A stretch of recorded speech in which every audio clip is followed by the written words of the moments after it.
Hi mga kapatid, welcome back po. Good morning sa lahat at God bless sa lahat. Sa mga naka-appreciate, thank you. Sobrang thank you po at God bless. Sa mabigat naman po yung subscription kahit yung like na lang. Masaya na po ako doon. Thank you at thank you sa lahat na nakaka-appreciate, sa mga nag-comment at nagbigay ng komento doon o nag-like. Thank you po. God bless po.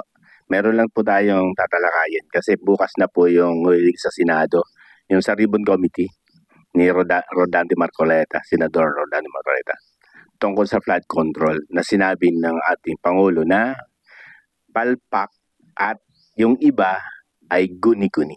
Okay? Maliwanag po yan ha. Mismo si BBM po ang nagsalita niyan. Palpak at yung iba guni-guni. Yun. Tama, mapakita doon sa investigasyon. Countdown, mga crocs ng bayan. Yung mga contractor ng HOR, House of Representatives, kayo ang subject of investigation, yung mga may imbitahan doon, kung sino-sino yun, na nabigyan ng award na para gumawa ng flood control na sinasabing palpak at yung iba guni-guni. Mismong si BBM po ang nagsabi niyan. Sana makita natin yung totoo doon. May labas ang dapat ilabas. At makita natin kung sino ang mga kumamal ng malalaking salapi, malalaking budget na na-award sa kanila na wala naman palang flood control. Okay? Nakaka-excite. Bagamat bukas pa yun, kaya sinasabi ko countdown sa mga crocs ng bayan na may talantarang kontraktor.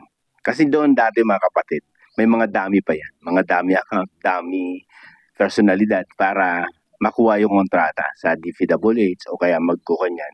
Pero ang totoo, yung isang House of Representative member, siya yung talaga may-ari. Pero ginagamit niya yung dami na yun. Pero ngayon, hindi na po mga kapatid. Lantara na. Kung sino may-ari, iyon na mismo ang nakikipagkontrata. Yun ang matindi doon. Talagang ito, pakapala na ng muka. Pakapala na ng muka. Bayan, mga kapatid. Budget ng bayan. Diba? Na sinasabi na wala naman pala ang flood control. At mismo ang Pangulo ang nagsabi niyan. Yung 5,500, sabi ng DPWH, wala pong master plan. Ibig sabihin, wala pong nangyayaring flood control. Tagpi-tagpi nga lang po daw ang ginagawa nila. Iyon, bukas po, magkakaroon na po ng investigasyon sa Blue Ribbon Committee ni Senador Rodante Marcoleta. Abangan po natin. Countdown sa mga crops ng bayan. Okay? Mailantad kayo para makita natin kung talagang kung sino ang kumamal ng salapi ng bayan. Dapat hindi na makatakbo to Bigyan mo na ng kwento van, total van na hindi na siya pwede tumakbo ng posisyon sa ano pa mang posisyon. Ito yung dapat kino-call out. Hindi yung billion mga kapatid na pinag-uusapan dito sa flood control na yan. 1.4 billion a day. A day. Pero mainit sila sa 125 million. 125 million. Million mainit sila doon. Pero yung billion, nakapiring ang mata. Kaya tingnan natin yung investigasyon, makita. Pero sana, maimbitahan din si Mayor Magalong ng Baguio kasi mataas yung kredibilidad ng mama. At saka nakita natin na talagang may mga hawak na dokumento. Sana maimbitahan para mailahad doon kung sino-sino yung mga mantarampuan na yan. Mga mapagsamantala sa kaban ng bayan na sila na mismo, ang congressman, sila pa rin ang kontraktor. Sobrang kapal. Yung mga ganitong klase mga kapatid, sobrang kakapal ng mukha na talaga. Lantara na, hindi na gumagamit ng mga dami account, mga dami personalidad. Mismo na sila mismo ang nakikipagkontrata sa gobyerno upang sila makakuha ng award na paggawa ng mga proyekto sa bawat distrito. Ito maituturing natin, sobrang kakapal ng mukha nyo. Bakit? Kung alal kayo ng bayan, tapos kayo rin ang kontraktor. Diyos ko po, ano masasabi natin dito? Kapal ng mukha. Talagang marmol Hanggang dito mararamdaman. Marmol talaga sa kapal. Pero ba't hindi mapangalanan ni BBM yan? Kasi nag-report siya, di ba? Ba't hindi niya mapangalanan? Yung mga pangalan na yan at binikuan daw. Pero inulat niya yung mga kung sino, ano-ano mga kumpanya ang nilagay niya doon. Pero ba't hindi niya mapangalanan yung mga personalidad na yan, ng mga contractor na nagkamal ng award para gumawa ng flood control na yung palay palpak at yung iba guni-guni. Ba't hindi niya mapangalanan? Hindi natin alam. Baka pag pinangalanan niya, pangalanan din siya. Kami nagtatanong lamang po, di ba? Ganun lang mga kapatid. Yung mga bagay na yan, kasi ang bigat niyan eh. Una-una, di ba, pera ng kanya eh. Pera ng sambayan ng Pilipino, di ba? Dapat makita kung saan, paano ginawa yung flood control. Mayroon ba? Mayroon ba?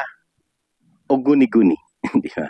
Kaya, na-excite tayo doon sa bukas Martes, sa Senate hearing ng Blue Ribbon Committee. Nawa, mailabas doon, maipakita kung sino-sino yan.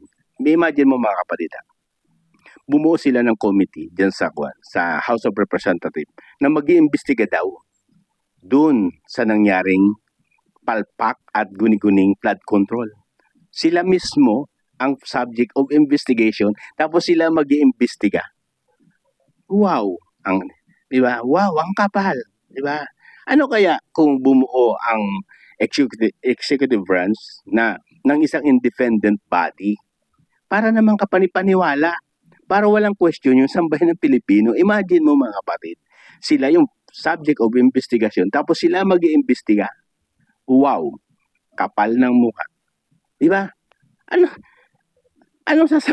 Anong mangyayari dyan? Di ba? Oh, kabaro nila yan. Sila mismo. Ano kaya kung lumayo sila dyan? Bumuo ng tinatawag na independent body na mag-iimbestiga para mapalitaw kung ano talaga ang nangyari. Yung masasabi natin may transparency, may accountability, yung bagay na yun. Pero hindi sa House, sa nakikita ko, hindi sa House magmumula ang investigasyon kasi po sila yung subject of investigation kung bakit nangyari yung flood control na wala naman daw yung 5,500 na flood control na yan na 1.4 billion a day ang ginagastos, di ba? Kaya ganun lang. Kumbaga, ipakita lang doon sa hearing na yon kung ano talagang totoo nangyari. At ipakita rin doon kung paano ginastos yung pera ng bayan para makita natin at malaman natin yung bagay na upang makita natin yung saan napunta yung pera na yan. Kasi billion yung pinag-uusapan dito, hindi po million, billion po. Ipakita nila. At hindi niya napangalanan kung sino-sino yun. Pero si Mayor Vico, napangalanan niya. Napangalanan niya kung sino yung mga contractor. Yung naging kalaban niya sa mayor race, di ba? Napangalanan niya yon. Pero dito, sa part ni BBM, hindi niya pinangalanan. Ibig sabihin, mayroon pang political will si Mayor Vico kumpara sa kanya, di ba? Hindi tayo nagkukondon. Dapat hindi niya mapangalanan. Di ba? Ni BBM yan. Pangalanan niya. Kaya lang siguro ang aking opinion, baka pag pinangalanan niya, ay pangalanan din siya. Itatanong lang po tayo doon. Di ba? Kaya mabigat po yun. Ang akin lang naman, bigyan sila ng pagkakataon, due process, pakita kung sino-sino nagkamal ng salapi na yan. Kung sino nagawa nabigyan ng mga proyekto, nabigyan ng award para gumawa ng flood control. Pakita lang yun. At pag nakita yun, doon tayo mag-uusga. Para malantad yung mga tao na to, na sobrang kakapal ng mukha. Ilantad natin ng tama ni Senador Rodante Marcoleta kung sino-sino yan. Dapat wala talagang sisinuhin yan. Ipakita. Yun ang gusto namin. Yun yung hinihintay namin. Countdown sa mga palpak at iba guni-guni na flood control. Bukas na po yun. Hintayin natin.